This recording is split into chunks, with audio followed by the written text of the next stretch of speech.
અને તેને લઈને લોકો કોરોનાગ્રસ્ત થતાં પેનિક થઈને હોસ્પિટલમાં એડમિટ થઈ જાય છે। જો કે ઘણીવાર હોસ્પિટલમાં એડમિટ થયા પછી પણ ઘણા લોકોના જીવ બચી શકતા નથી। ત્યારે આ કપરા કાળમાં આયુર્વેદ ખૂબ જ કારગર નીવડ્યું છે। આયુર્વેદથી ઘરે રહીને પણ કોરોનાને માત આપી શકાય છે। તેને લઈને સૈની જોગી આયુર્વેદિક દ્વારા ખૂબ જ સરસ માહિતી લોકોને આપવામાં આવી છે કે ઘરે રહીને કઈ રીતે કોરોનાને હરાવી શકાય। જોઈએ અમારો આ વિશેષ અહેવાલ। कोरोना अगर किसी को पॉजिटिव आता है तो उसका पहला अगर कोई रिएक्शन होता है तो वो ये कि जल्द से जल्द किसी हॉस्पिटल में दाखिल हो जाए। क्यों? क्योंकि उनको लगता है कि हॉस्पिटल में दाखिल हो जाने से वो सेफ हो जाएंगे, वहाँ पर अच्छी ट्रीटमेंट मिलेगी, कोरोना से वो ठीक होकर बाहर आएंगे। और क्योंकि उनके पास इंश्योरेंस है उनको कोई रिस्क लेने की ज़रूरत नहीं है। इस सिलसिले में दोस्तों मैं आपको एक चीज़ शेयर करना चाहूँगा। गुजरात के अहमदाबाद में आज से करीबन 2.5 महीने पहले एक परिचित मित्र को कोरोना पॉजिटिव आया और बहुत मामूली से लक्षण होने के बावजूद उनको ऐसा लगा कि मैं घर में रहूँगा तो घर के दूसरे लोगों को भी कोरोना होने की संभावना है, इसलिए घर के दूसरे लोगों को रिस्क से बचाने के लिए वो किसी अस्पताल में दौड़ गए और उनको बोला कि मुझे कोरोना पॉजिटिव है, ये मेरे रिपोर्ट्स है, क्या मुझे हॉस्पिटलाइज कर लोगे? कोई भी हॉस्पिटल आपको जब आप सामने से जाओगे कोरोना है करके क्यों मना करेगी कि आपको हॉस्पिटलाइजेशन से? जब तक बेड खाली है हॉस्पिटलाइजेशन किया जाएगा। उनको हॉस्पिटलाइज किया गया। समय के साथ उन्होंने जो भी कुछ तो देना ही था तो दवाइयाँ दी, चालू की। 5वें, 6ठे, 8वें, 10वें दिन में उनकी तबीयत और बिगड़ी।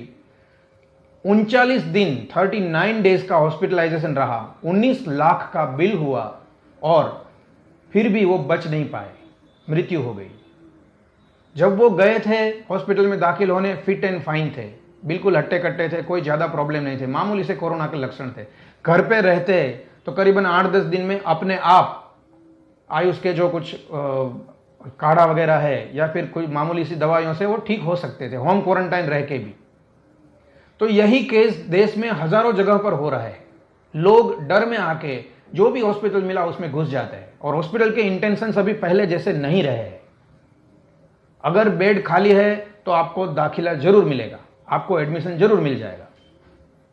इसमें आपको एक दरखास्त है कि जब भी आपको कोई हॉस्पिटल ऐसा कहती है कि आपको हॉस्पिटलाइज होना पड़ेगा, तब कम से कम आपकी रिपोर्ट जो है वो अपने फैमिली डॉक्टर को भी बताएं, किसी और ऐसे डॉक्टर को भी बताएं जिन पे आप भरोसा कर सके और बाद में तय करें कि क्या सही में आपको हॉस्पिटलाइज होने की ज़रूरत है या नहीं।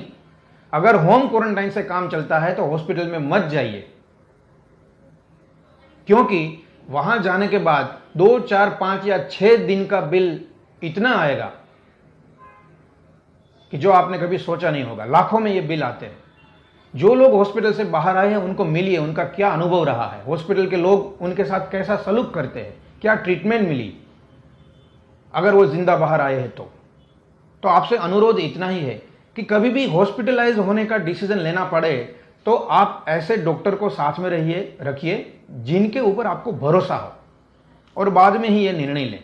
अगर इतनी सावधानी अगर हम बरतें पूरे देश में तो 40 से 50% हॉस्पिटलाइजेशन अपने आप कम हो जाएंगे, क्योंकि ज़्यादातर केसेस में हॉस्पिटलाइजेशन की ज़रूरत ही नहीं है। घर रह के होम क्वारंटाइन होके भी सारवार हो सकती है, कोरोना से ठीक हो सकते हैं। ऐसे हजारों लाखों लोग ठीक हो रहे हैं। बस इतना ही आपसे अनुरोध है। अगर इतना हम करेंगे तो भी काफ़ी लोगों का पैसा, काफ़ी लोगों की जान और काफ़ी लोगों की मानसिक शारीरिक यातनाओं से हम बच पाएंगे। धन्यवाद।